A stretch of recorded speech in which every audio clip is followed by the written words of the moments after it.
Hello भाई नमस्कार। आज मिनी ब्लॉग टू आपण मानक समस्त को स्वागत। जेहेतु गरम पड़े से घर आज सज पखाड़ बनई आ सज पखाड़ सहित आज आम घर चिंगुड़ी चटणी चूना माछर भजा आउ कलर आलू चटणी आ देसी आंब ये बो खाଇବା बाढ़ देती आ देखो ये मुझे धला लुगाटा आज मुझे उज्जवल कलर बनई तो घर को आज मौसा आसार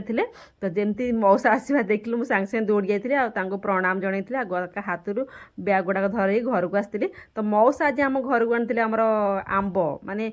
आंब गुड़ा देखिए ग्रीन ग्रीन कलर देखा कि बहुत टेस्टी ता भितरटा पूरा बहुत सुंदर देहर बाहर गोटे लेंबू आ सजना आमर पणस आनी ये मुझे मौसा घर को आसते से मो घर साधा डाली बनई आ चिंगुड़ी पोई आलूर